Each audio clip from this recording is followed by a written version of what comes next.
Justin Jackson his framed number 44 jersey as it officially enters the rafters. Justin Aaron Jackson, born March 28, 1995.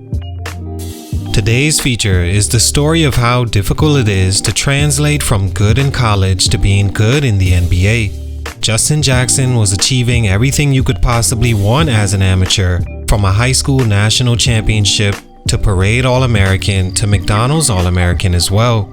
He went on to win the co-MVP of the game with Jahlil Okafor, leading into him attending one of the premier basketball programs of all time in North Carolina, upping his chances of not only making the league, but being a key piece to a franchise for years to come. Playing good at a school like that opens almost any door possible from there on, and Jackson not only did so, he was outstanding from day one, making the All-ACC freshman team, then first team All-ACC 2 years later, along with the Conference Player of the Year and First Team All-American that puts together the top 5 players from their positions. As a small forward, he was considered the best you could get on that level. Huge praise and all a prospect needs, it seems, to guarantee a high draft selection. What could top that off? Well, how about winning a national championship, ending his junior year as a winner individually and team-wise? With nothing left to prove, he of course entered the NBA draft. A 6'7", 6'8" small forward with the credentials he had looked amazing on paper and led to a high draft pick, although much further down than expected at 15, but still a solid position to start with not too much pressure, but a guaranteed 4 years to develop into a mainstay on that level. Jackson's career lasted from age 22 to 28 years old and would have been 27 if not for the 2 games he played in 23-24 for the Timberwolves. He's been a part of 8 teams in 7 years, including the Celtics twice, never averaging more than 8.2 points per game in a season. He did play 1 game for the Milwaukee Bucks in 2021, and they happened to win an NBA championship that year, technically making him a champion on every level of the game. All of this begs the question, how do we look at Jackson's NBA career? Is he or will he go down as an NBA bust? I think yes, no, and undecided, since he didn't achieve anywhere near the success he had prior to the league, but he did receive contracts after his rookie deal and played just last season without announcing retirement, so the story as of right now may continue. By the end, I'll have a definite answer, but first, let's look at 3 important growth stunts in his career that got him here in the first place. Let's talk about it. Salute to YUK Loading on IG for this request. It's your boy JC Stunted Growth. Let's get it. Take a minute to like, subscribe, and comment on who I should do next. Justin Jackson is a 6'8" small forward from Houston, Texas that had an interesting high school career where he was homeschooled throughout, becoming the top homeschool player in the country his junior year, building on that to have the high school career we talked about earlier. He was rated top 10 nationally and the best available small forward in his class. He had offers, as you can imagine, from the schools of his choice, but when North Carolina offered him, he said he had to take that opportunity, and it turned out to be the best decision he made as a player. He improved every year at Carolina, from all freshman to first team All-American as a junior. After the title game his junior year, with nothing left to prove, Jackson entered the draft with great expectations, ones that didn't go as planned for these reasons. Stunt number 1, strength and athleticism, or a lack thereof. Immediately when you see Jackson or watch him play, even back when he was a dominant high school player, you could tell he'd possibly struggle with these 2 things. He's rail skinny, but more than that, he plays that way with no hidden powers that come out at any time. You see a guy like Kevin Durant or even Steph Curry, and they make you feel you too can be lightweight and still one of the best in the game, possessing a strength you don't outwardly see. This strength has a lot to do with their mental makeup and the ways they use other talents to still finish with contact that make them seem stronger than you think. A great example of this is Trae Young. He's not only skinny and one of the least athletic point guards in the league, but he's also short. which gives him the holy trio of disadvantages and should make him a bust too, right? But Trey is one of the most crafty players in the league, period. He's found ways around having his shot blocked often, and ways into the lane mainly by being deceptive and shifty with his attack, making you either let him go because you can't catch up, or foul him and send him to the line.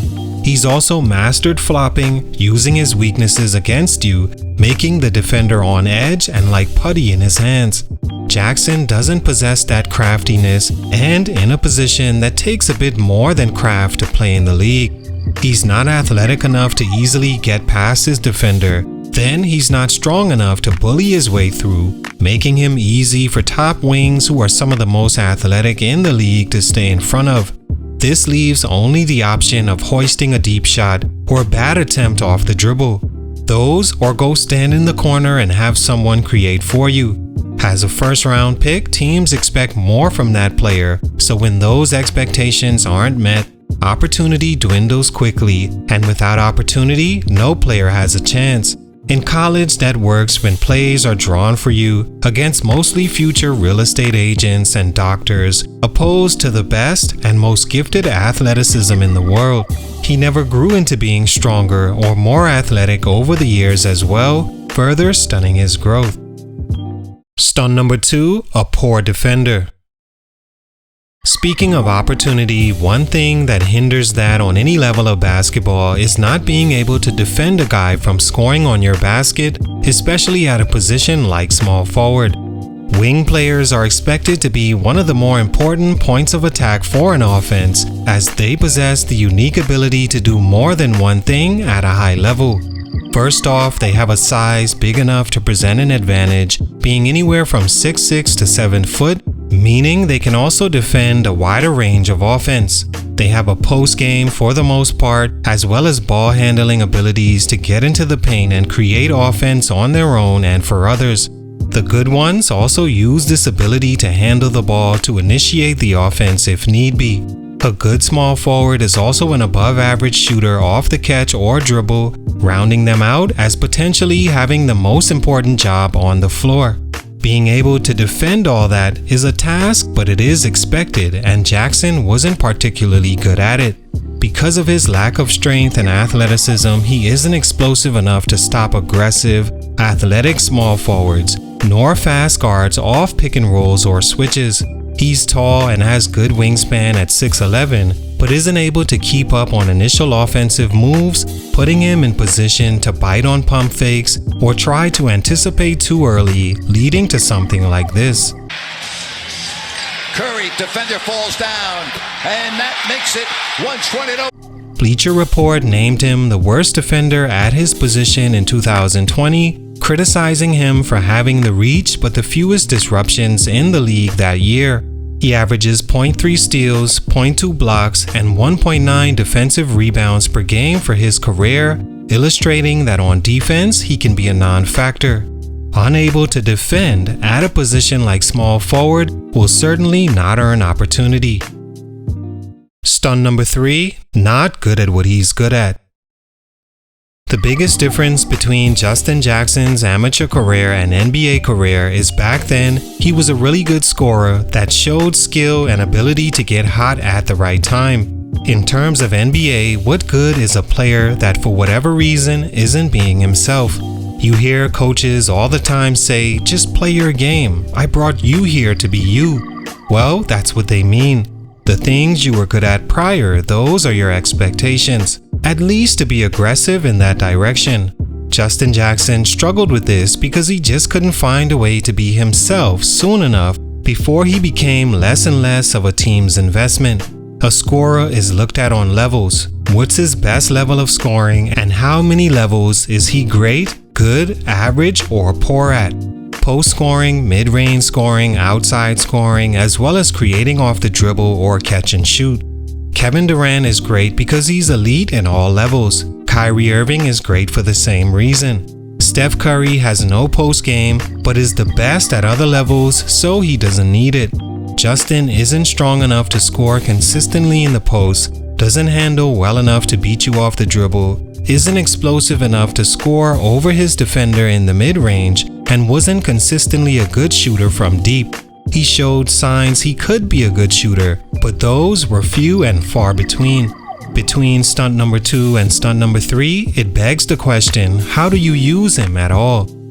All in all, to answer the question, is Justin Jackson a bust? I'd say no, he isn't. It's not like he was a top 5 to 14 pick and was always seen as a potential good player, not a star or all-star even, but a nice side piece, potential third option on a good team. He did get contracts after his rookie deal and did play past the average NBA career span. Nevertheless, for these reasons, his growth was stunted. Salute, much respect. It's your boy JC Stunted Growth, and I'm out.